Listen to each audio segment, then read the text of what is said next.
hell's in there. It's weird and pissed off, whatever it is. She just goes a little mad sometimes. We all go a little mad sometimes. Game over, man. Game over. What an excellent day for an exorcism. You are invited to an open house where horror will be your host. Don't fall asleep. Merry fucking Christmas, Liz. I've lost my voice. My stupid asthma medication has once again given me oral thrush. Get the spirit of Jesus up ya. Woo! He was only a child. You really can't talk about it in those terms. No one said baby Jesus. There's a difference his between birthday. baby Jesus and then the hot Jesus. It's his birthday, so that means he's getting anal. If you believe Mary, isn't that how it happens? I think that's how it happened. It's a miracle. Still a virgin. Technically. Eating, it ain't Thanks, cheating. God. Oh my God. Oh, I'm out of the wheel. Merry Christmas. That is like the worst gift from God ever. Like if you're not actively trying to, Yeah. bear fruit, Jesus just shows up, a bird flaps at you. Bam, you're pregnant. What the? Besides developing a fear of birds, because that's all you get from that. How do you not see a bird flapping and you're like, no, I can't afford 3 mouths to feed. No more. What's worse, being impregnated by a giant ghost spirit or Australian magpies? Being impregnated by one? Yeah. Well, isn't that what you're Is talking that a about? thing? Isn't that what you're talking about? Like the bird spirit turned up and flapped its wings and suddenly she was pregnant? Yeah. Yeah, that's what I mean. Still got to impregnate you somehow.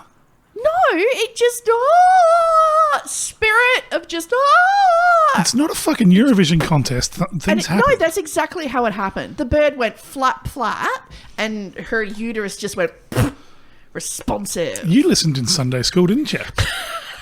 No biology here. Are you trying to tell me your Sunday school told you that Mary was vaginally penetrated No. by a giant bird? Is that what you believe? I'm saying it more magically did it rather than... I'm not saying she got How do you humped. magically put a dick in it? How does a Ask bird senior members of the Liberal magically- Party. I don't know. How did the bird magically put its dick in her? I'm not saying that. I'm saying that it magically impregnated her. Now you're pregnant like fucking David Blaine. That's just what I said. But yeah, you did flappy wings like it's a Rocker Stedford. And I'm just saying it's more like, done. It's just the crow. Yeah, it's more like that. For people who aren't watching us on... Jizz Bay. Jizz Bay. Oh, Jesus Christ. Oh. Drippy, a little more drippy than you would. From a distance. Like Spider-Man. And you're like, this cost $3,000? Oh my God! What was that meme? It was Jizz Bay. they were alluding to the fact that Spider-Man, that wasn't web coming out of him. Yeah, it was spaff. Yeah. Yeah. Just backed it all Well, up. that was actually a Greg Fleet joke from many years ago that he put his underpants on after been hanging out of the line too long and he got bitten on the balls. He's like, well, now I can spaff a web, but I've got to get excited. It's like, oh, yeah. Fleety. Well, the other thing is you got to think about what was her name? Mary Jane. Yeah.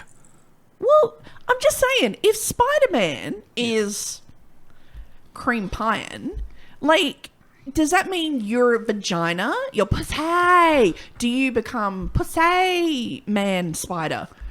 Can you do things with your vagina? I think you're more like that woman in Canberra who got a government grant to knit with wool she had up her cooch. Yeah. I think you're more like that. I feel I don't know, it should be able to That'd be a fucking hell of a crime fighter. I'm like, oh my God, somebody stop him. Hang on, just give me a minute. Hang on. Let me just wrestle out of these. You'd have all these incels like, she can't fucking catch me. And then when they get caught, they're like, oh, do I smell the web? Oh. For people who are only listening at home and not watching YouTube, this sound is the festive antlers I'm wearing from China because it's Christmas. I think I was going to say that's not a metaphor for people who are... Yes, but where are you wearing the antlers and the balls? My What's fucking- jiggling for my the people? head. It's on who my would not- head. Mm-hmm. Yeah. Okay. It's not fucking musical anal beads or anything. Well, they're at home. They don't know. Well, Could be anywhere. We're clearing it up for I people. was like, oh, listen to me clap. You know, they can't see. They don't know where that clap's coming from. Hang on, let me clap. Did you just turn a sexually transmitted infection into a verb? No, I'm clapping very hard. Yeah. Lou, we need to Dettol the seats. Stop doing that to my seats. What? 'Cause- Oh, I can pick the seat up. I tell 'Cause you, right I have now- that much strength. Right now, I'm imagining that scene in Aliens where they find the chest bursters in the tanks and they like boop up against the glass and you see it trying to get through the glass. That's what I'm imagining right now. Oh my god, that is literally my vagina at That's every my chair. Aquaman showing. But it is Christmas and we've got you some little things because you're the reason this podcast happens. So no, you are. You do all the work, and I sit at home depressed and like, why aren't I doing stand up without actually going to do any gigs? So Yeah, but that's just you, man. That's just me. you. That's part of your charm. well, you call it charm, I call it chronic depression. We were going to wrap this one with something less. Oh, no, but now I look like an asshole because I don't have your gift. No, that's You're just fine. an- That's oh. absolutely fine. This is our house. We used to share a meal until we got sick of vegan food. So there you go, brain juice, some Oh my big one. Too. Kentucky's finest. Well, Oh my god, you didn't have to. no, we didn't. But there you go. So we got you a bottle of Jim Beam. Oh my god, I got my own little baby for Christmas. That's how it happened. A bird turned up, handed over the bottle. So much better than a fucking carpenter. I don't know, a carpenter would bring those home every week because they've got drinking problems. You just need to Photoshop a little baby Harrison We Ford. do. Here's your other present. Ah, you know what? Open it. Get out. Open it. This makes terrible podcasting, but trust me, people, these are going to be worth it. You'll need to jump onto our YouTube channel and find us Thank you for the spare wrapping paper that we had left over from my son. There's no Aquaman in Marvel, I'm sorry. But there you go. excellent. Oh my god. We got you skull slippers. A little bit of Tim Burton. Oh my god. There you excellent. go. I'm going to put them on now. A little bit of Tim Burton. So you gonna fit my we've got giant the cat lady. We've got the cat lady pack. We've got the slippers. We've got the comically large bourbon. Like that's the fucking Boris Yeltsin Excellent. size. Like, Excellent. Oh my god. Okay, I'm going to have to put some effort into it. oh, did we get them too small? In my defense, I have giant man feet. Ah, Look, I might be hanging a little bit off. Oh, hang on. Have I got them on the wrong? No. Hang on. we can always get different ones. Yeah, we might need to go up a size. That's okay. We can figure that If out. it's not going to be in trouble. No, of course not. We'll just whip the Chinese slave that made them and No, I've just got Chinese. Yeah, you got small to medium. go man feet. The coup de grace. But thank you. I can make him fit with determination. Yeah, and some Chinese foot binding. Let's Yeah. do it. There we go. We'll do my ego at the same time. And your final gift, you really must open it.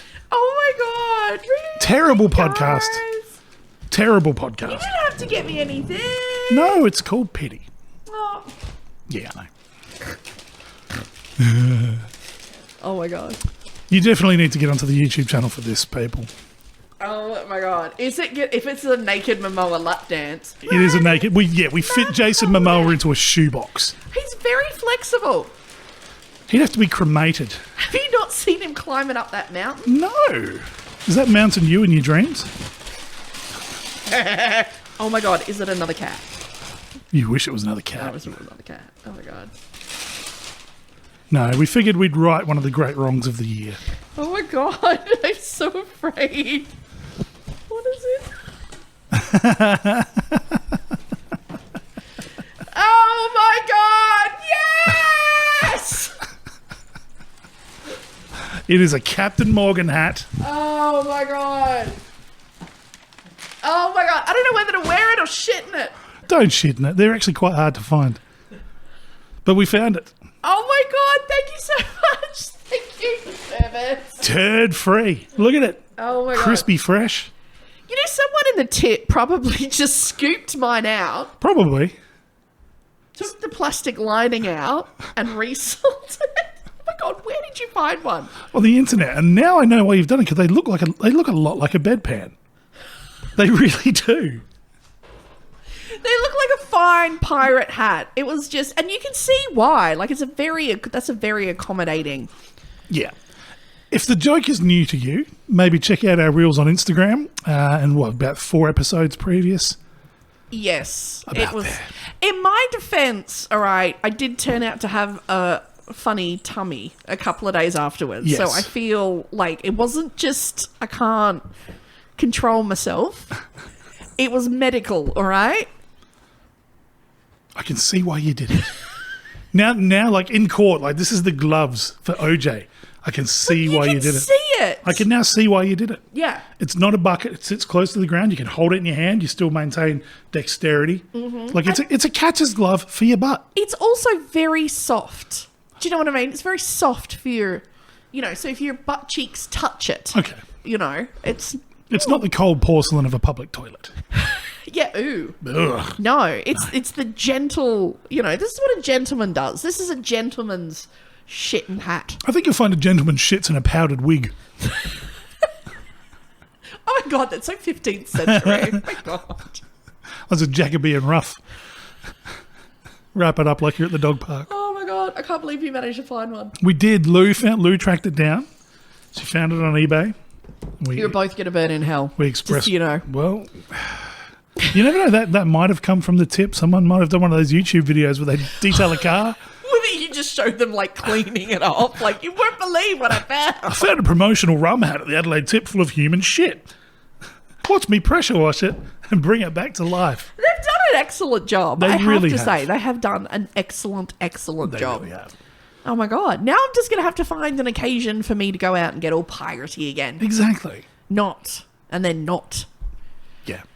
But I feel like we've reunited you with your spirit animal. I know. I feel so much better now. I like to just occasionally just pretend to be a pirate in my yard, which is my want to do Yes. as an adult who pays her own damn bills. Exactly. So no problems with that.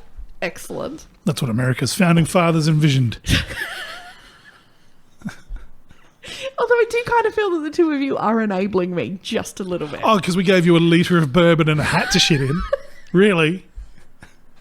What could give you that idea? When this goes wrong, and let's be honest, it will go wrong. Yeah. This is on you too. All right? Do you know how hard it is for a 11-year recovering alcoholic to have a litre of bourbon sitting under the Christmas tree? Because it's so delicious. Not hard at all, because that shit is cat piss. Oh, if by cat piss you mean delicious. Best bourbon in the world. There, I said it. To our American listeners, and we do have quite a few, what's the bourbon of choice? What's a good one? Jim Beam. For next, say next Christmas we were going to reach out and give Liz something a little bit special. Beyond Jim Beam. Because, okay, A Jim Beam pack where it comes with a couple of Jim Beam glasses. Is that what you're thinking? that's called a tent, and you live in it by the river. Judge me, cost of living crisis. I'm just saying, I'm trying some fan engagement here, you fuckstick. Jesus. Fine. Fucking, I'll pour myself another drink. Shut up. Yeah, Just do it. carry on. I'll just continue trying to hack the algorithm by asking the 4 people that listen to us in Tennessee, what's a good bourbon to buy you for Christmas? Jim Beam. Fuck off. I'm just saying, I'm sick of all these people trying to be all like, oh, hootin' falutin', it's got to be fancy and somebody has to have pissed in a bucket 1,800 years ago. No! Good old-fashioned sugary Jim Beam bourbon. I got a 60-year-old Ford V8 sitting in my driveway, and I need to service the gearbox. I wouldn't use that to clean it. I wouldn't let you use that to clean it. No. You're such a hater. I am, yeah. You're such a hater. I am slightly jealous that I don't get to ever have fun at all anymore. I'm having a cup of tea.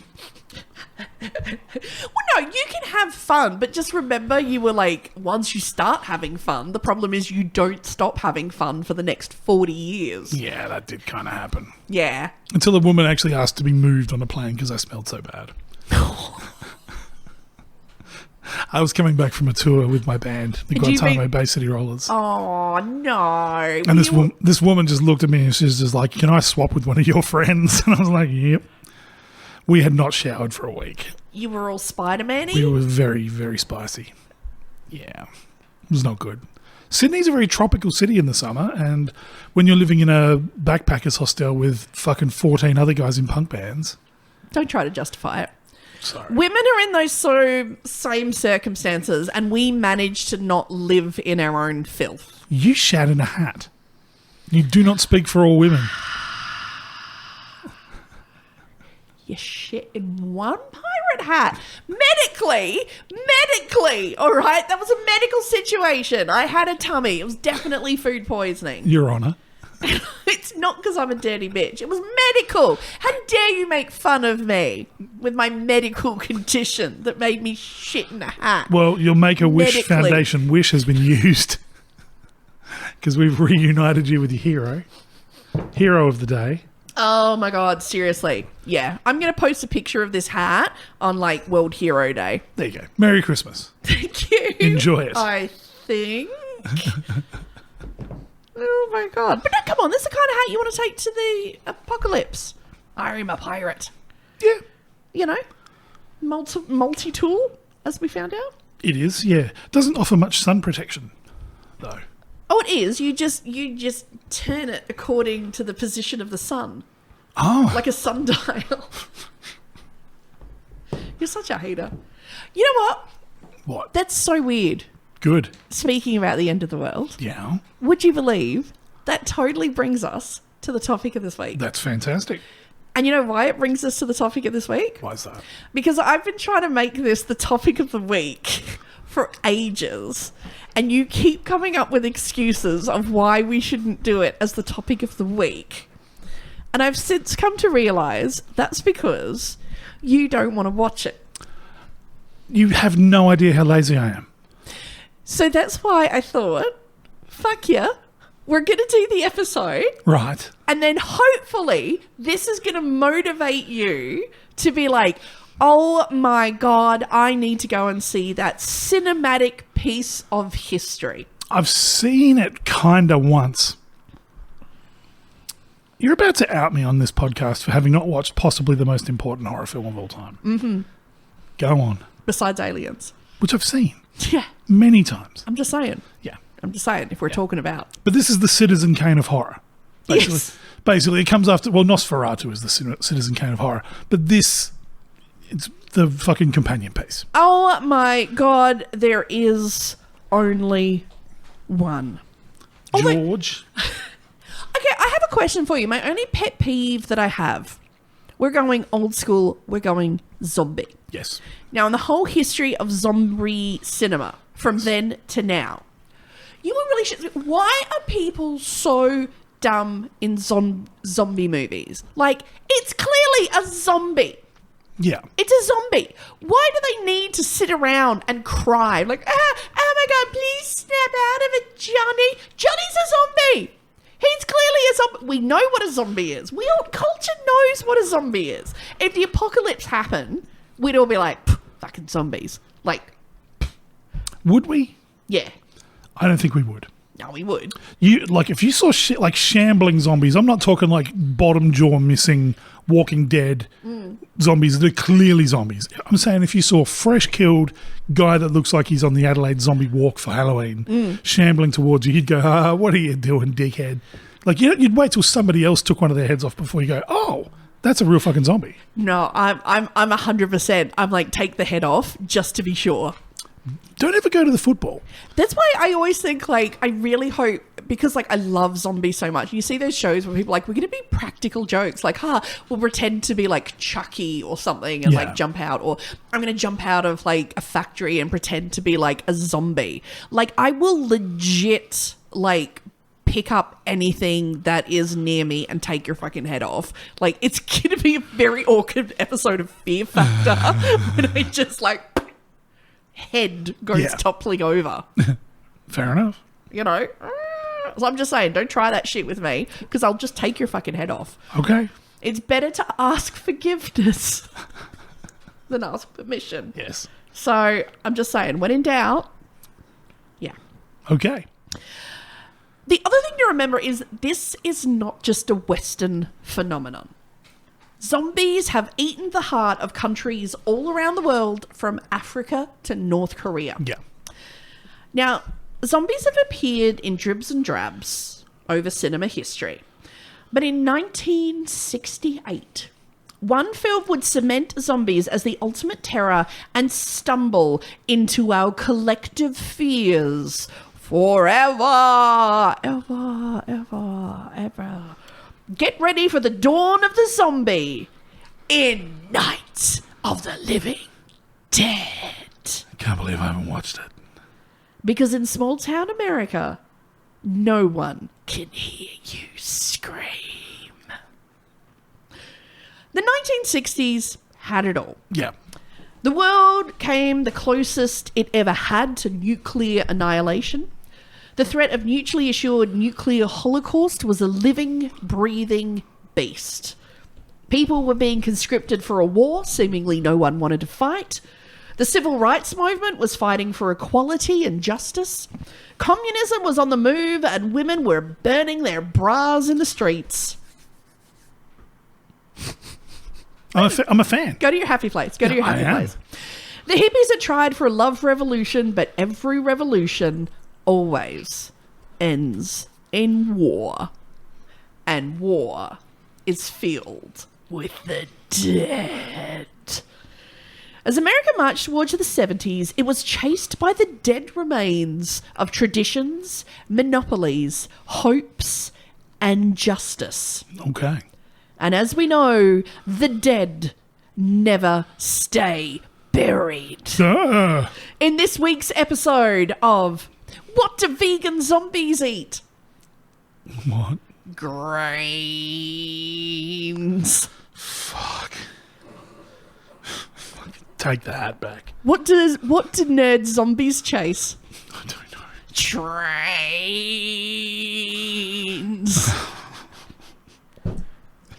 What do zombie weightlifters chase? I don't know. Gains? Gains, bro. Fucking hell. The deadlift rise again. Oh! Jesus. Let's go back.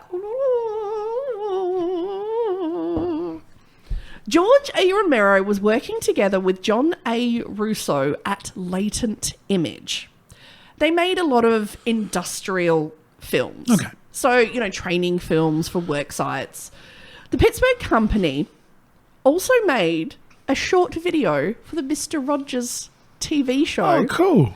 They actually, George A. Romero produced the episode about getting a tonsillectomy Oh. for Mr. Rogers. There you go. But George and John had bigger ideas. The two wanted to make a proper feature film. And of course, this is back in the days. It's not like it is today. Everyone gets their fancy, camera, their phone and go out. This is the old days. Everything was filmed. Cost an on arm film. and a leg. Yeah. The two had quite different ideas on how to chase their feature film idea from the start. John Russo wanted to make a horror comedy. His initial idea was a film about, see if you'd put your money into this. Okay. Right? I come up, hey John, let's make a movie, man. He wanted to make a film about aliens who came to Earth and pretended to be hot-rodding teenagers who are actually there to just hook up with hot humans and prank basically the rest of humanity, or the Uggs, with their friendly pet called The Mess. That sounds fucking amazing. It's fucking Animal House. Yeah. With UFOs. Yeah. But the reality was this was just going to be too expensive to film with their low budget. Basically, all of Russo's ideas were way too expensive for the budget they had. Yeah.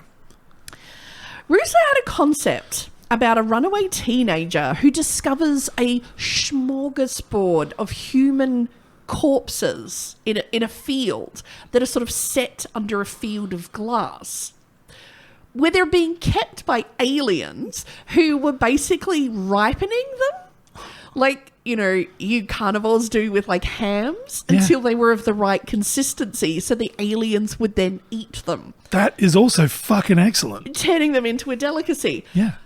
They didn't have the budget to do that. No. But George A. Romero became a little bit fixated about the idea of aliens Yeah. or creatures eating human beings. Yeah. He said, you know what, this is going to go really good with a story I've been writing. So Romero went off with the idea and came back in a few days, in James Russo's words, with about 40 really excellent pages, Cool. which basically was the beginning of the film set in the graveyard and the journey into the farmhouse. He gave this to Russo, who expanded on the idea. Romero, many decades later, would finally give in to something that was asked of him constantly, and he admitted, yes, he had pretty much ripped off Richard Matheson's I Am Legend. So the two decided, okay, we're going to make a horror film where the dead are going to come back to life and they are going to eat the living. That's awesome. Shocking. This was not, it's not like today where you're like, No. yeah, zombies. Like, oh. No. I mean, this is real Saturday matinee, Plan 9 from Outer Space era. Yeah. So all they had to do was gather all the money together. The money that they could raise was $114,000, That's a lot of money. which I think the equivalent to today would be around $900,000. No, that's a couple of million. Easily. Yeah, no. No, it's not that much. Like inflation for sure. Yeah, nah. Well, somebody Google us, tell us at home. But the thing is, again, this is film, and film is so much more expensive, Yeah. to shoot. Even back in the 60s when it was being processed by a ton of different companies, there was different film stocks. Like the industrial people would have been using a different film stock to cinema, that sort of stuff. It was still ridiculously expensive. Yeah, and they have the camera, and then you got to send them off to get developed, and you don't actually know till you get them back if Yeah. they're usable. Oh. So they picked a Pennsylvania farmhouse, but because they didn't have enough money to just abandon their jobs to film it, they all used to travel up on the weekends for 7 months. That's amazing. For all of their weekends, free time, and any holidays that they could get to accommodate their actors and everyone involved. So for 7 months over 1967, they travelled to the Pennsylvania farmhouse. This is how several iconic horror films have been made and how they've started several iconic. This is how Sam Raimi did it. Yep. This is how Peter Jackson did it with Bad Taste. Yep. Just him and his mates on weekends. Yep. Yep. So you want to get $114,000. You don't do it. Where are you going to get the money from? The Mafia. No. What do? You ask around people you know. Okay. Uh-huh. Now, for those who haven't seen the film, but I mean, it's such a part of modern culture. Basically, it starts with a young woman and her brother. They see a lone ghoul take a very long time. Now, this is the original. In this, zombies were very much slow. The Romero zombies are very slow. Yeah. They're very slow mowing. But the problem is, what they would do is they would form into giant hordes, which would suddenly overwhelm you, and then you were eaten. Yeah, it's like ants. Yeah, not like the modern running zombie that we're all terrified, but they would get you in numbers because there were simply so many of them. Yes.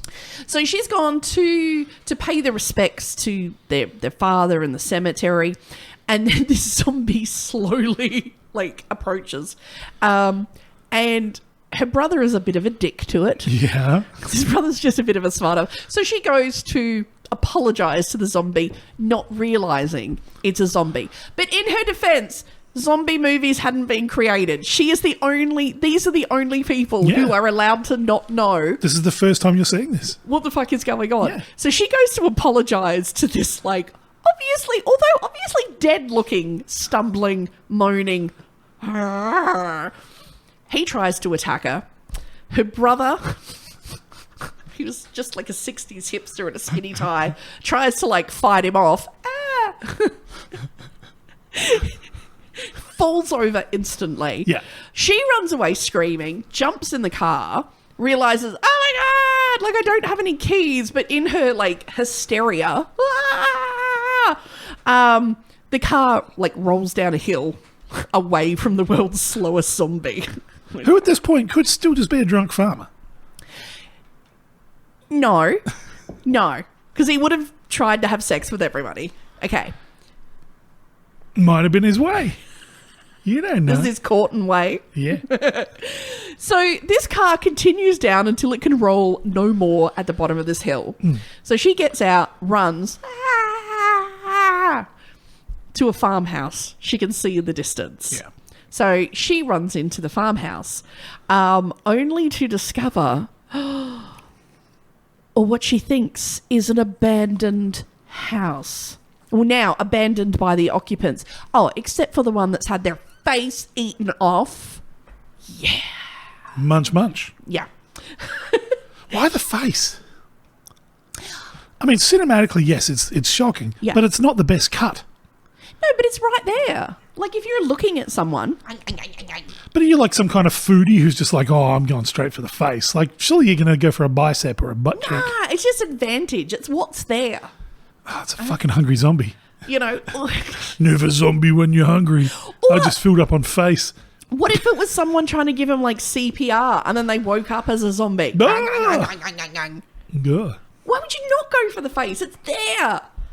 Maybe they're like a cat. It's like my cat when if it captures a bird, it eats the face first. Oh, Jesus, your cat's fucked up. And then straight into the brain. Just Oh, the juicy spits juicy out the beak. goodness. Okay. Gets onto it. Yeah. Right. Do you know what I found out about if you like die in your apartment and your pets have to eat you? Yeah. Apparently your dog will like eat all of you, but apparently it won't eat your face. Oh, It's like out of what? respect. You know, it'll eat every other part of you, but it won't eat your face. Cats We'll start with the face. start with your face. Of course they do. Oh, you're being handed a book Oh, here we go. Will my cat eat my eyeballs? by Caitlin Dowd. The answer is yes. Yes. I was like, yeah. It came up in conversation today. How funny is that? That's a fucking weird conversation to have. A guy was like, "Do you want my cat?" Yeah. Anyway, it's a long story. She's a real face eater. So she discovers, oh my god, like, oh my god, oh, like we're in the house, and she is so useless. She's just That's trauma. That's realistic. repress it, like the English have been doing for thousands of years. Not everyone's a fucking broken hill furiosa like you. Oh, I see that tragedy, and I'm just going to lock it away in a box in my soul until it slowly eats me from the inside out. That's what you do. You carry on. Exactly. Let the zombie meet it halfway. So she just sits there, like, just being useless. Yeah. You know, like, a corpse. Still manages to get its, like, stand in its blood. Don't even ask. So she's being completely useless. And then a tall, strapping stranger appears, running into the house. Hello. Not going to spend the apocalypse alone. Hello. So he's trying to like formulate a plan, like, okay, we should like, you know, like close blinds, you know, lock doors, like be secure. Yeah. Although it kind of does irk me straight from the start. He's like, yeah, we should like get some food and get out of here. He's a little too focused on snacks to begin with. I just want to say, personally, like snacks are important. Snacks are important. You know, but don't. I'm just saying, secure the area, Yeah. then snack. Yeah. You know, and don't take stuff from the fridge. That's going to go off immediately. Beans, man, tinned goods, energy bars, nuts, but whatever. So they, you know, are scrambling around the house, you know, trying to like lock it up, you know. He's like, oh, we need like boards. She brings him a stick. Useless. so useless. So they're wandering around like, oh my God, so they're in there forever, the zombies, which are now surrounding the house. Yeah. Well, they talk about, oh, we should get out of here. Probably should have done that before they surround the house, but whatever. So they're in the house, okay, what are we going to do? Like, you hear them, they board up the house. There is a petrol pump because it's a farm, but they're like, oh, where's the key? We don't have the key. He's searching around the house and he finds a shotgun. It's a farm. Mm-hmm. And it's an American farm. I find it unbelievable. There's only one gun. It's the 60s. Mm-hmm. Then during all of the ruckus and while they're around the house, we find out a door behind a door opens. After they've been here, after they've barricaded up the whole house, they find out they're not alone in the house. No. People hiding in the basement. Already? Well, they've already seen... who ate the person upstairs. They've had their own encounters. Oh, yeah. Yeah. So then it turns out, no, they were just waiting for him to secure the house, apparently. That's pretty smart. Let them do all the hard work, get the snacks out and ready, emerge from your cellar and kill them like a spider. And then they come out. Right. There is a young couple Yeah. who are very much in love. Oh, gay. There is a married couple Yeah. who absolutely hate each other. That's realistic. So we've got every cliche we possibly can together in one room. And they have their small child who is injured. Oh, of course. Of course they fuck it up. Straight away I'd be like, oh.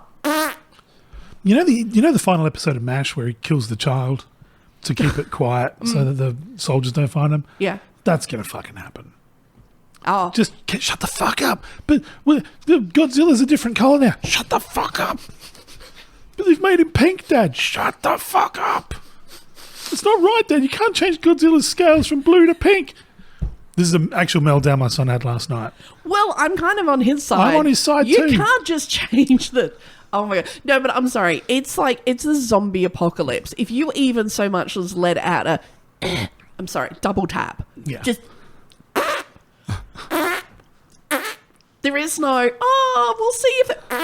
How long do you think the vegan's going to last in that situation? You got two things that are about to happen. One, you got to fart. No, farts are fine. Are they? I'm just being like, if they're like... Farts are fine? Yeah. You reckon zombies aren't attracted to farts?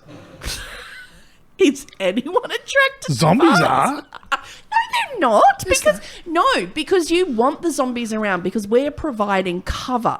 Because it's proven fact, zombies don't go for that which is already dead.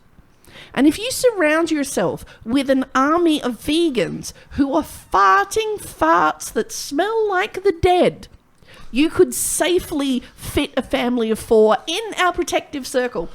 So you're like a Coven circle crossed with a Glade plug-in. Yes. You're essentially like a salt circle that farts at. What an elaborate childish plan. Or genius. Imagine being stuck in the middle of that. Just like this, I'm saved, but if I hear one more time about how eating the last can of Spam it's already dead. Why can't I eat it? Yeah, well, you won't have to worry about that. You'd not be invited into the circle. No, it'll just be vegans around like all of the cats. Leave the cats alone. Protect the cats. Cats. What? Anyway. Oh, it's like Home Alone, but... But protecting cats with your asshole. But all the wet bandits get is pink eye. That's all they get from just being farted on in their face. Oh, that one was wet. Oh my God. The only time, if it's German zombies, we are doomed. You are fucked. Brains. Oh. Wunderbar. So they find other people in the house. And then, of course, the big argument starts. Right. Okay. And this is why this movie is so good. Basically, what it's playing out is, oh my God, but of course you have men trying to assert who's going to be the alpha dog. Oh, God.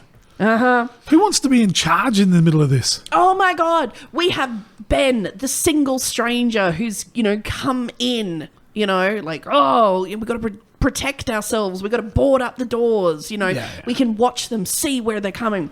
And we've got Harry Cooper, the old married man who was hiding in the basement, is like, no, we've got to just hide away and wait till the poor people go away. He gets it.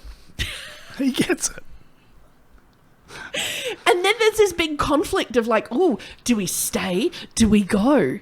Do we hide down in the basement? And then it becomes, well, if you go in the basement, you're not coming upstairs. And then it's, if you're staying upstairs, you can't go downstairs. Like, heaven forbid we have a fallback defensible position, but whatever. Dicks. This is the first zombie movie. They don't know this stuff. They're still treating it like a share house. Like, I've no That is idea. literally it. Yeah. There's people, fighting over food, just, oh my God. Now the other thing that I should mention that drew attention at the day was the lead character of Ben was an African American. Wow. And this was the first time that an African-American man had been cast in this sort of genre of movie. Right. Where it wasn't specified that they had to be African-American. Yeah. Because there were a lot of, politically charged movies at the time. Guess Who's Coming to Dinner and... Sidney Poitier was at the peak of his powers, yeah. Call me Mr. Tubbs. Oh, I get shivers. So that was another thing that was sort of very much played out on the screen. People also interpreted it as, here we have Harry Cooper, the old married man, the old way for the establishment, suddenly having this young, virile African-American man wanting to have a say in his future and society, the society of the house, and he just being very, very challenged by that. Oh, my Lord. I don't want to give anything away besides this point, but there are people who make, shall we say, questionable decisions.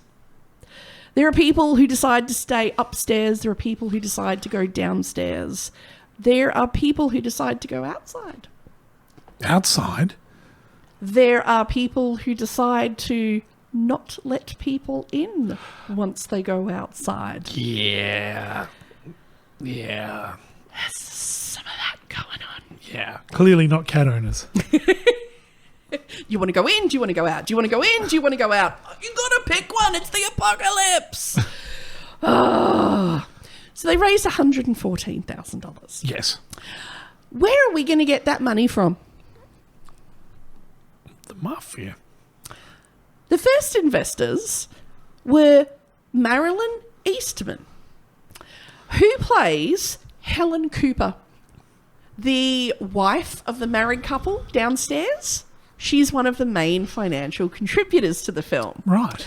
Born in Iowa, she moved to Pittsburgh, where she actually had a very successful career in radio at the time. Okay. And she was a regular on several different radio shows. And it was during this time that she met long-time, and all the places we're just putting companion, Carl, how's this for a name? Oh, they had different names back then. It was a different generation. Carl Hardman. Fuck yes, he is. I might change my name to that. Hardman. Yeah. Who plays her husband of the bitter couple downstairs. Yeah. Yep. So they actually had formed their own company, Hardman Eastman Inc. And they did a lot like the Romero Company. They made a lot of films for, companies. But they wanted to expand their company into feature films. Right. So they put up a big chunk of the finances into the movie and ended up acting in it as well. Yeah. Cool. She also helped to edit the film, and she also helped with makeup and props. Excuse me. Judith Steiner. She plays the young couple. Okay, yep. to the young couple that are in the house. The lady, Judy, was the receptionist for the Hardman Eastman Company. Amazing. Much later in life, she would actually then go and become a receptionist for George A. Romero's company. This is some real Ed Wood shit. Yeah. Like getting your dentist to play fucking Bela Lugosi. Russell Strainer, who plays Johnny, the completely useless brother at the beginning of the film, was also a major film contributor as well, That's financially. And he also helped, like, obviously behind the scenes as well as on the screen as well. And then also, what I love it is all these people who were playing, like, the big roles were also, like, would later just be zombies off in the distance to sort of, like, help fill out the roles. Yeah. He went on after this film, actually, he continued making, like, being an independent producer and filmmaker, and was actually teaching film production in Pittsburgh after this film, although this would turn out to be his biggest ever film. Cool. We cannot forget... Now, when you think Night of the Living Dead, everybody always thinks of the opening scene, you know, with that very slow zombie, who, like I said, because you spend a lot of shots just watching him ambling over slowly. Yeah. And then there's a lot of close-ups of him as he tries to get into the car, you know, to, like, eat her. So he's our first ever official, this is Dawn of the Romero zombie. Yeah. He is the peak one. His name is S. William Hinsman. He was an actor and was also a cinematographer on other films, such as Flesh Eater and The Crazies. All told, he ended up acting in 20 movies, was a cinematographer on 3, and a producer for 3 other films. That's amazing. And in 2012 was inducted into the Horror Hall of Fame. Now, one of the best things is he was, you know, sometimes when you're like, oh, this is the highlight of my life. He was a man who was not afraid to, like, cash in on that moment. Actually went on one of his other works. He was in a TV commercial. Would you like to see a commercial that came out after Night of the Living Dead? Absolutely. Okay. Let me flip this over. Okay, let's get over onto the big screen. Woohoo! Ooh. Again, for YouTube watchers, you'll be able to see this. Oh my god, this is... Oh, hang on, I'll turn it around so you can watch it. Alright. Let's go full screen. Oh. Yep, hang on. Oh god, where's the button? Is that it? There we go. That's it. Alright, are you ready? Can you see it? I can see it. Alright, here we go.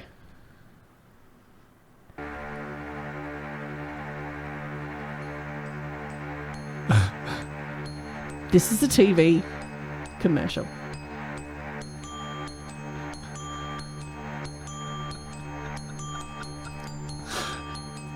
Brilliant. Hurry!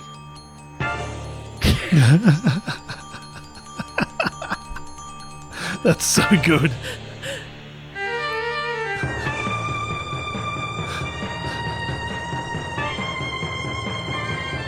I'll have to superimpose the audio in on this. So I think this was actually made like in about, I think the 80s. That has to be the 80s, yeah. Yeah. And so they've cashed in. And basically, like, the over thing is basically them going, oh, you need a Goodfellas brick oven pizza. That'll keep you coming back for more. Like, Brilliant. It'll satisfy your hunger.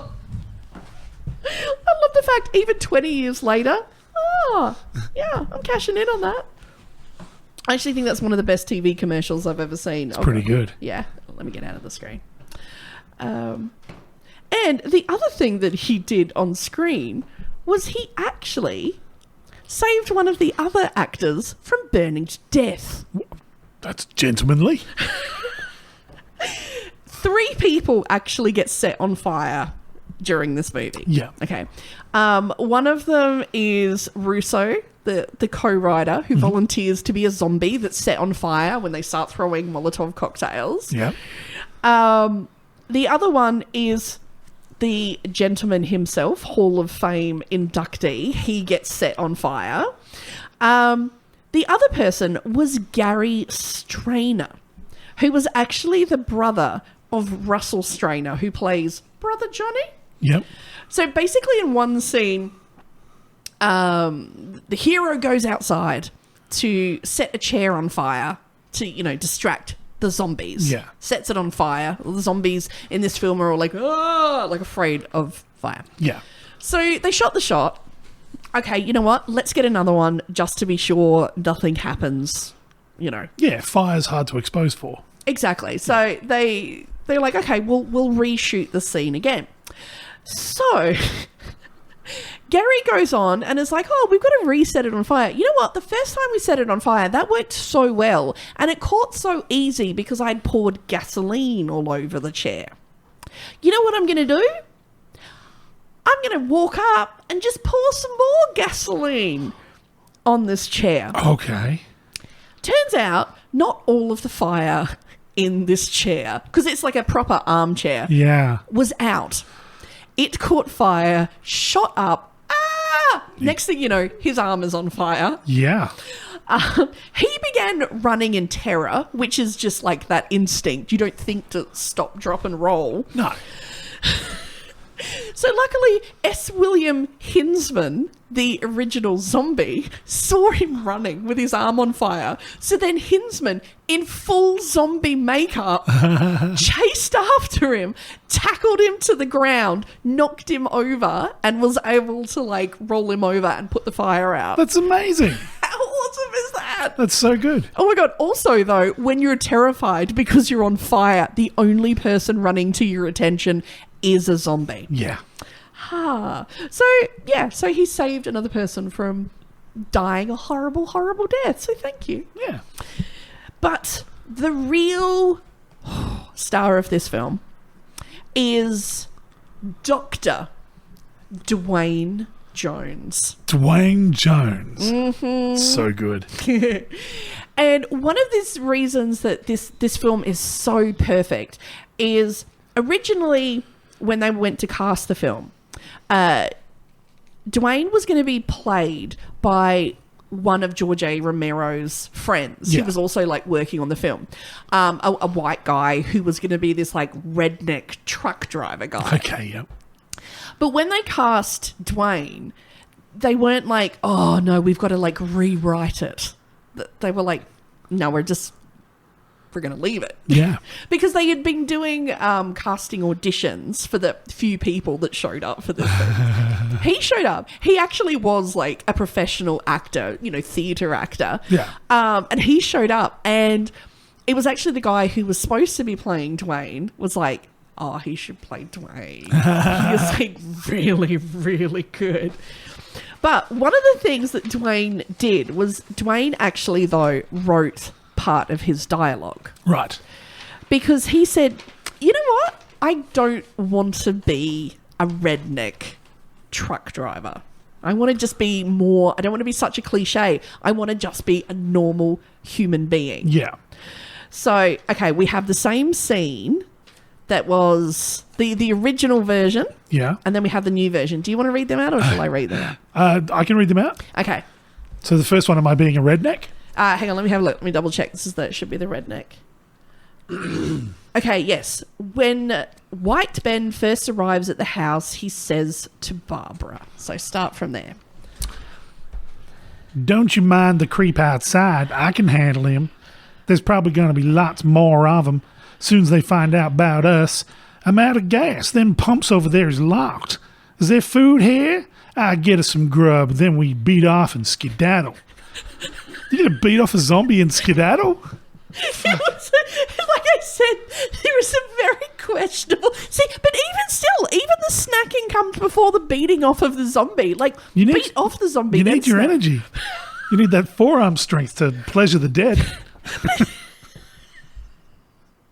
That's the only Romero film we haven't had yet. Pleasure of the Dead. I bet you there's a porn. Oh, of course there is. Actually, there is. I haven't seen it, but I know it exists. There's Dong of the Dead.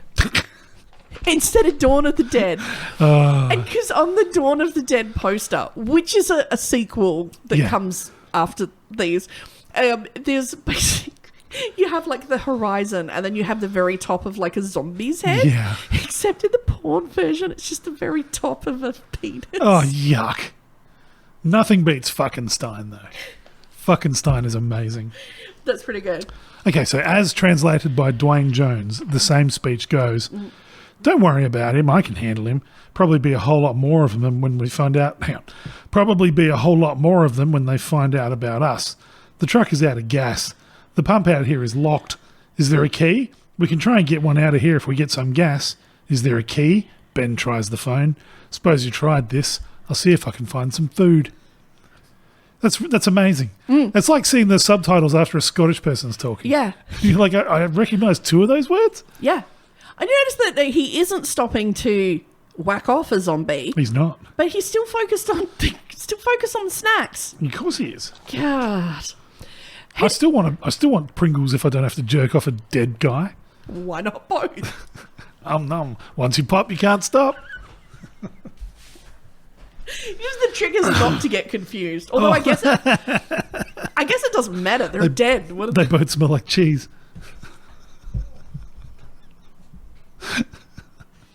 I nearly made Lou vomit. This is why women would not sit next to you on a plane. This is why. Right here. I know. Filthy, filthy animal. I'm not the one that shat in a hat. Like a gentleman! There's a Dr. Zeus book. Shat in a hat. You're white, Ben. I am clearly African American, Okay, yes, Ben. yes. Dr. Dwayne Jones, in real life, was actually fluent in a number of languages. He wrote, he painted, he played music. One of those people who's good at everything. And you're just like, oh, calm down. Give the rest of us a shot. Yeah. He was a graduate of the University of Pittsburgh, where he earned his master's degree. And he went on to become an English professor and a head of theatre at the New York State University after the film was released. That's incredible. He also served as the artistic director at the Richard Allen Center in New York City. But the thing is, by this stage, a lot of people did not make the connection between Ben from Night of the Living Dead and Dr. Jones. Really? Yes. That's amazing.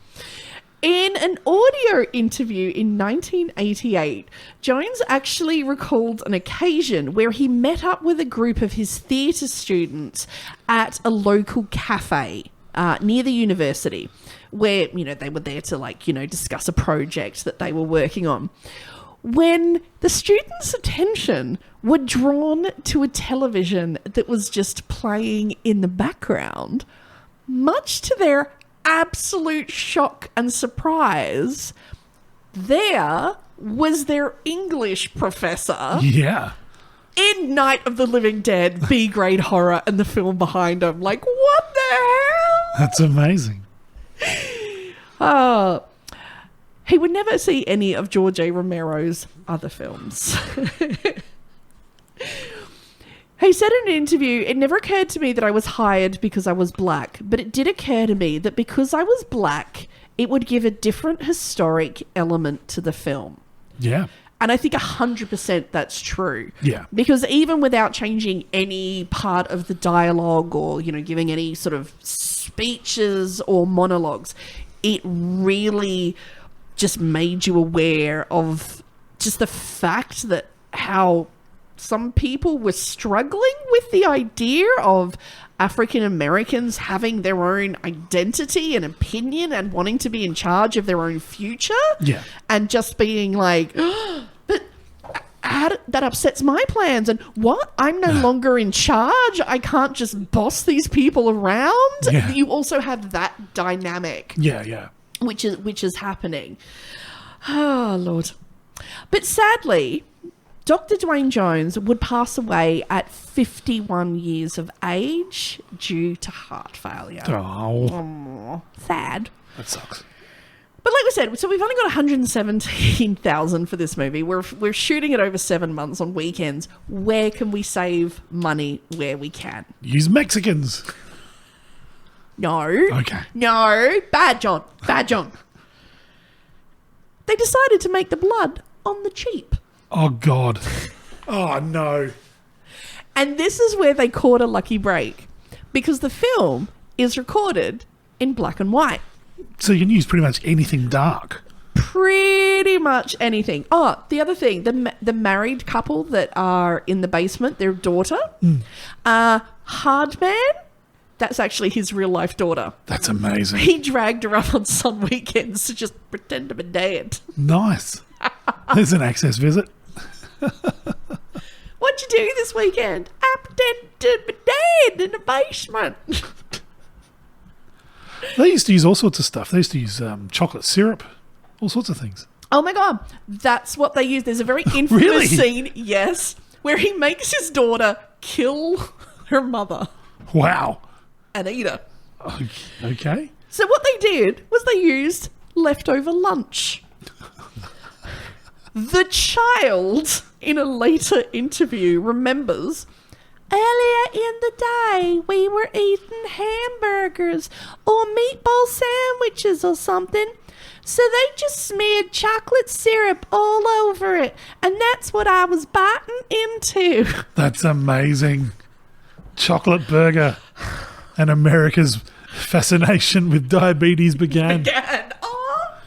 Oh my God, if anyone at McDonald's is hearing, they've just added that to the menu. Yep. Now, the other thing is, if you see this movie, it was shocking. Not only was it a horror film where human beings were eating other human beings, not only was it shocking because the hero was an African American man, not only was it shocking because there's full nudity. Is there? And I haven't seen it. Yes. So, Romero was very clever with the fact that, you know what, people are going to die doing all kinds of things. And also, you know what, some people are going to, die, come up on the morgue table where they're, getting ready to, prep them for the funeral. So, for a bit of spiciness for the film, there's actually a scene where you see zombies moving in towards the house and then the zombies are surrounding the house. Yeah. There is actually a fully naked lady. Yeah. Yeah. There's also an old dude in just his boxer shorts. Didn't create the controversy that this did. No. So what they did was they actually employed a local artist model for the job. Yeah. Word spread through the community that there was going to be a nude scene during one of its night shoots. Oh. So all the locals apparently decided they wanted to have a look. So basically on the night when they were filming the nudie scene, all of Evans City showed up. Of course they did. It's the surrounding town. Everyone, just out of view, is the whole town on lawn chairs, picnic rugs, the backs of trucks. Everyone just pulled up to get a gawk at the naked chick. Can't deny the power of it. Judith Ridley, who plays Judy, the young girl in the couple, this was her quote on it. It was funny to see the rest of the zombies trying to keep their eyes elsewhere instead of looking down at the obvious places on the nude.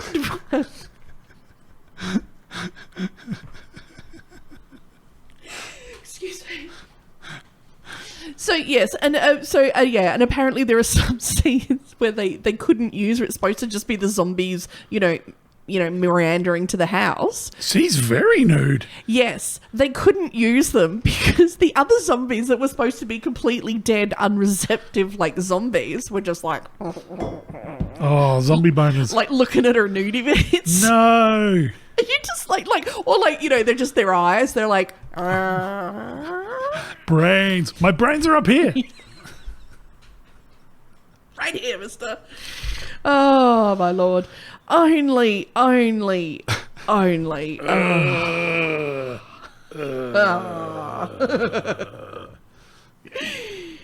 Now, do I dare say anything about the ending? I've just got a quick theory. Mm-hmm. Nudity in films. Yes. Female nudity, alluring, adds an element of risque. Yeah. Male nudity. Yeah. Schindler's List. It's just, it's horrifying. Well, because have you seen dicks? They Dicks are are horrifying, fucking generally. awful things. Especially flaccid. Oh. Yeah, no, they're awful, awful looking things. Looks like an unfinished project. It Yeah. looks like the underside of like a face hugger, except it's all prolapsed out. Yeah. They're not good looking. No. So, because no one goes to that for a good time. Lady bits. Oh, lovely. Mystery. Jumpy castle. Like, you think fun, exciting. You know what? And you know that they smell good. Yeah. Whenever you see a flaccid penis on television, you're like, oh, I bet that smells weird. But he hasn't washed it. Probably not. I bet women won't sit next to him on planes. I had pants on. Also, that's what I think is like so weird. And again, I was discussing this the other day with we were talking about horror movies because someone came in and went, "Oh my god, I'm taking like 2 weeks off." Yeah. Like, you know, like what are the zombie movies I like? You know, horror movies I have to watch. You know, on this break. So we were like having a discussion, and then he was like, he's like, it's weird because some of the times like my partner like. You know, like her son is there, so I've got to make sure it's a horror movie that, you know, is okay for like a 9-year-old. And he's like,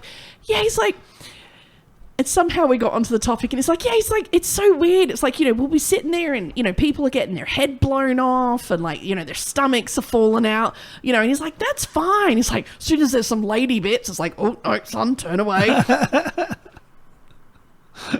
It's very true. It's, you know what? It's a lot of that. Especially America, I find it so weird. It's that puritanical, like, bullshit. Yeah. Like, you literally can see heads exploding. But, like, oh my God, like, chitties or a woman voting. Bah. Naked woman voting. Bah. R-rating, yeah. Oh my God, she's voting with her vagina. Yeah. So anyway. The ballot box. Okay, so I'm going to presume the ending for this is very dramatic. Yeah. Spoiler alert, we're going to talk about the ending. Okay, yeah, maybe just skip the next, 5 minutes. Yeah. So basically the whole point of this film is we get to the end of the movie and he's gone the whole movie. He has survived the zombie apocalypse. Yeah. He has survived white people trying to lock him out to the zombie horde, okay? Come back. He's had to like wrestle a gun off people. Okay, been through the longest night of his life. Yep. It's like, oh my God, I've survived the zombie apocalypse. Walks out, gets shot in the head by a white dude. Oh, fucking hell. Because basically these like marauding gangs of, you know, like, yeah, I'm the sheriff. We're going around just, you know, shooting the zombies. Yep. Okay, like, oh, we're gonna rescue people. Yeah. They see Ben and they just shoot him in the head and he drops dead. And actually it's really quite confronting because, and the fact that he is African American makes what happens next a lot more confronting because, you know, similar things were, you know, actually happening in certain parts of America. So he is shot by the posse of the white dude, and basically they come in with hooks. You don't show this. This is all through photos. Yeah.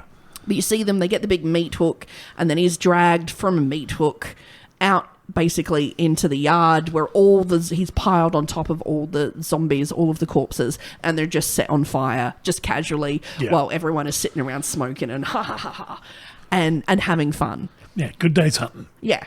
And he's literally just survived all that he has gone through, truly insurmountable odds, and just fought tooth and nail to be able to survive. Just can't survive the backwoods of America. Yeah.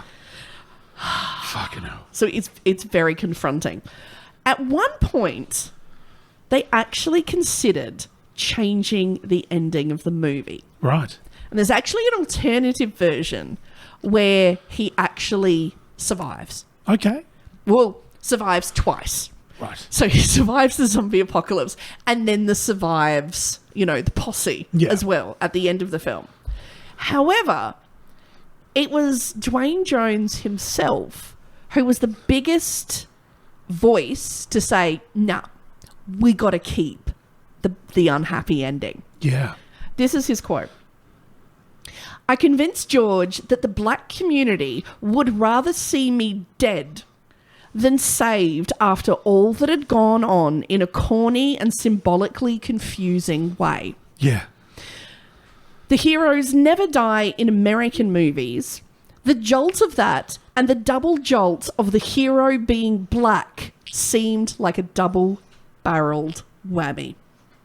So they decided, because in the original script he was going to die. Yeah. But then they were like, oh no, this is like a big thing. Cause it's, maybe you should live. Nah, let's keep it as is. Wow. How do you think the film was received? Incredibly poorly. Except for parts of Texas where they're like, yeah, the black guy died. That's all right. Especially like the barbecue at the end. No, I'm sorry. You've. Oh Lord, this is wrap it up. What do you think of the hour and a half before that? There was an hour and a half before that. Fuck. It's hard to see through this sheet. Yeah, Parts of Tennessee, 5-minute film. That was great. Oh God. Critics hated it. Of course they did.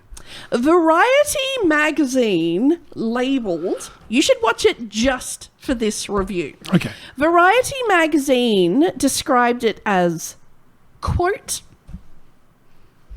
an unrelieved orgy of sadism. Fuck off. And I question the integrity and social responsibility of the Pittsburgh filmmakers. Wow. Someone else went and saw the film Okay. when it was released. Mr. Ebert. Oh, Roger Ebert? I do. Now, there's a few things to take from this review. So he was actually there at the premiere. Right. The other thing to note, he uses the word Negro several times. Okay. Can't just say the hero, No. the young gentleman, Yeah. the truck driver. Our protagonist. Yeah. Or even use his character's name. Ben, Yeah. Dr. Dwayne Jones. No, the Negro. Okay. So we're not going to read all of this Okay. because, I literally went through and highlighted it and. Okay. Are we gonna pretend we're at a karaoke bar doing "Gold Digger" by Kanye? Is that what we're doing? You're just gonna judiciously stop every now and then? But the interesting thing about this, okay, at this time, film ratings, and the rating system that we have in place, wasn't what it was back then. Okay. So he's gone and he's made an addendment. Is that addendment? Amendment. Amendment in 2004, where he said this reaction to a screening of Night of the Living Dead is not properly speaking a review, or rather it is a review of the audience reaction. Right. So he goes on to describe, there are maybe 24 people in the audience. And it now, I think it's got an R rating. Yeah. There were 24 people in the audience who were over 16 years old. The rest were kids. Oh my God, what? The kind you expect at a Saturday afternoon kiddie matinee. Holy shit. This was in a typical neighbourhood theatre and the kids started filing in 15 minutes early to get good seats up front. The name of the movie was The Night of the Living Dead. This is incredible. Some kids' lives are about to be changed for the fucking better. Oh, yeah. I'm not going to read the whole thing because it's a very long sort of... A lot of N-words. Yeah, blah, blah, blah, blah, blah, blah. There's not a good hand in Scrabble. This film was selected by the National Association of Theatre Owners as, quote, exploitation picture of the month. Yeah. Well, the kids came early, as I said. There were a few parents, but mostly just the kids. dumped in front of the theatre for the Saturday matinee, admission 40 cents. A lot of kids were racing up the aisles on urgent missions, and other kids were climbing over the backs of seats, and you'd see a gang of kids passing a box of popcorn back and forth. Occasionally some kid would get whacked by his big sister because he wouldn't shut up. Oh, Lord. He then goes on to describe, basically step by step, everything that happens in the film. The Negro fights off the ghouls. The Negro sets a chair on fire. The Negro has a torch. The Negro escapes. Oh, if you're just joining us, we did qualify this section of the podcast. The Negro has to kill the little girl ghoul. Because there's one bit where he's introducing where everybody comes up, out from the basement, and he's like, oh, and there were a couple of teenage kids and a married couple. Nothing about their race or just awkward. The Negro needs help. Please stop talking, Roger Ebert. The kids in the audience were stunned. There was almost complete silence. The movie had stopped being delightfully scary about halfway through and had become unexpectedly terrifying. Yes. There was a little girl across the aisle from me, maybe 9 years old. What the fuck? Who was sitting very still in her seat and crying.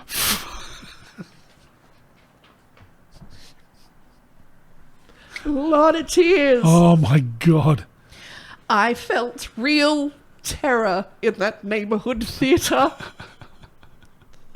I saw kids who had no resources they could draw upon to protect themselves from the dead and the fear they now felt. Censorship isn't the answer to something like this. Censorship is never the answer. For that matter, Night of the Living Dead was passed for general audience by the Chicago Police Censor Board. Wow. Since it had no nudity in it. But it does. Yeah. It's got some very, very nudity in it. Oh, Lord. This is another example of the incompetence and stupidity of the censorship system that Chicago stubbornly maintains under political patronage.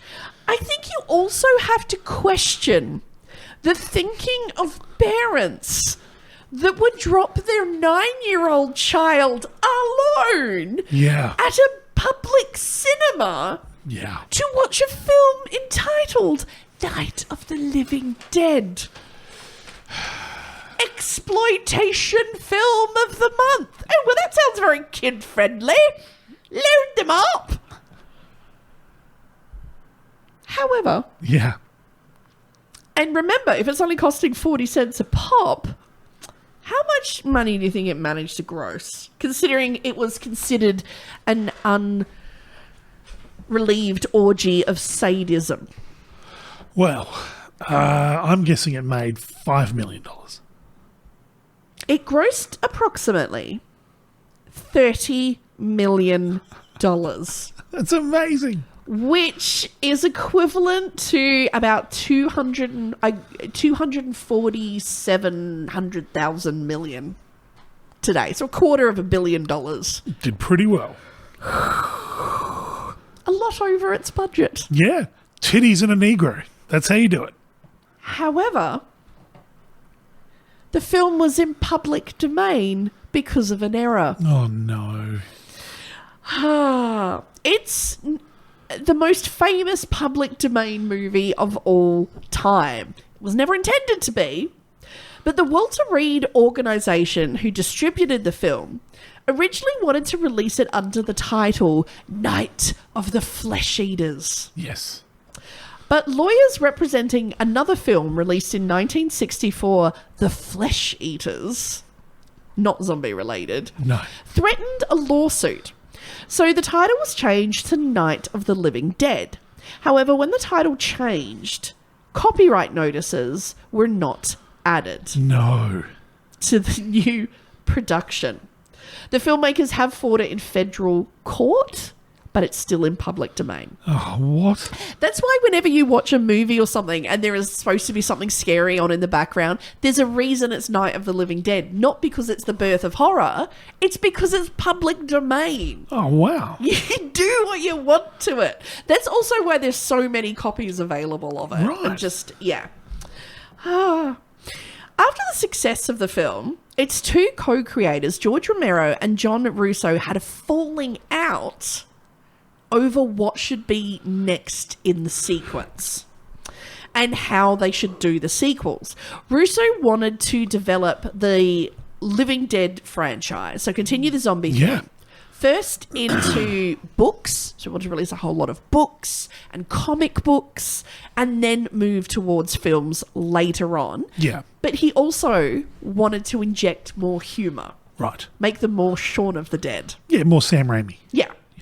However, Romero wanted to go straight to films and wanted more gore. No laughs. More gore. So they had a bit of a falling out Yes. over that. So then the two entered into a legal agreement because they couldn't decide, because they both wanted to keep the rights and then obviously use that to create their products. Yeah. So they came to a decision, and that decision came down to keeping one part. Night. Living. John Russo got to keep the word living. Nice. That's why George Romero went on to make Dawn of the Dead, Yeah. Day of the Dead, and John Russo went on to make the movie Return of the Living Dead, parts 1, 2, and 3. And so, yeah, that's why the George Romero's, that's why it's not the Living Dead, like, carried on, is because Russo got the word living in the custody divorce. Wow. How amazing is that? That's incredible. So, yeah, so that's why Dawn of the Dead, Day of the Dead, Land of the Dead, Diary of the Dead, Survival of the Dead. Yeah. Now, the two of them actually sort of agreed to stop hating each other for a minute to make agree for a remake to be made in 1990. Yes. Wasn't a huge hit. No. People were not a fan. Even though there's some great people working on it, Mr. Todd is in it. Tom Savini worked on it, horror icon, but it just did not reach the status of its previous film. No. Mr. Russo went on, released 20 books internationally, 19 feature movies in worldwide distribution, and has been affectionately called a living legend. There you go. His 3 books on the art and craft of movie making have become Bibles of independent production, and Quentin Tarantino lists them in some of the books that shaped him and his filmmaking. John Russo wants people to know he's a nice guy who just likes to scare people. He said his recent book was The Hungry Dead and Dealey Plaza. In 1999, the Library of Congress chose the film for the National Film Registry because of its, quote, cultural, historical, and aesthetic significance. Cool. And Romero, of course, went on to continue being the zombie hero. Yeah. Even though the budget got less and less with each film. Although, until weirdly, he then got his largest budget ever for Land of the Dead, which is one of the weakest. There you go. But there you go. Yeah. And later in life, he would also get very, very angry when the fast zombies started to appear. Okay. used to make him very angry and be like, that's not zombie. Like, they're slow. They're just slow, dumb, like, creatures. And then you're like, I don't know if you remember, but there's actually some bits in your films, like Romero, where, like, your zombies are opening doors. But we won't talk about that. But yes, sorry, even to this day, it is considered the birth of the modern zombie. Fantastic. I know. Now, are you going to go back and watch it? Now that I know it's on YouTube, for sure. Oh my God, it is literally everywhere. Like, I have, like, sales that I've bought at a car boot for, like, $1. Yeah. You know, if you need one. If you wheel out your DVD player. Yeah. It's a great film. And for, like, a film that's made in the 60s, like, black and white, small budget, it's still a really good film. Yeah. You know, it's got that terror. Ooh. I'd say it stands up more than, well, Easy Rider and those other films from the era. Yeah, absolutely. Absolutely. And, I mean, oh my God. And it's got that guy from that pizza commercial we all love. I love that guy. Oh my God. So I love zombie movies. And I got to admit, full disclosure, like, I love, like, Romero because I'm a zombie fiend. Yeah. And we wouldn't have zombies and zombie movies without Romero. So, Cool. you know, bless his heart. Bless his heart. Bless his heart. Also, just call people the hero. Yeah. That's all I'm saying. Don't worry about their race. You're a hero or you're not a hero. Although he's not really a hero in the movie, but whatever. Yeah. Anti-hero? Yeah. Look, everyone's a douche. I think that's the prime bit of this movie, is that at the end, the biggest one that gets everybody is other human beings. Yeah, of course. Our own stupidity, our own avarice, our own selfishness, our own prejudice. That's what kills everyone in this film. Okay, yeah, all right, sure, a couple are technically eaten alive, but it's mostly man's inhumanity to man. It's almost like it's a metaphor. Yeah. Yeah. For life and there's titties. Titties. Titties for freedom. I'll tell you what, more people would listen to the Bible if there was titties. Oh my God, that's what it needs. Absolutely, it needs Oh my that. God, Bible Uncut. Yeah. Bible After Dark. SBS Bible. Oh my God. But you know what? If you're going to get someone, don't get yourself a zombie. He's just there for your brains. Get yourself a Mothman. Mothman is there for your carpet. And there's no in necrophilia, but make sure you're not just dumping the kids off at the cinema to watch it. What's wrong with you? Is that the right catchphrase for this episode? I really don't know. I'm going to switch to the Canada one, I think, from here on, especially with the country gigs we're doing for the Adelaide Fringe. They're not going to take necrophilia jokes well out there. Yeah. My dad was a necrophile. Okay. How else do we show Grandma we're still thinking about her? We do it in her favourite recliner. Oh my God. Set that chair on fire. What? There's already plastic down, so it's fine. That's why the plastic's down. Yuck. Everyone knows that. Weirdo. I'm stopping this.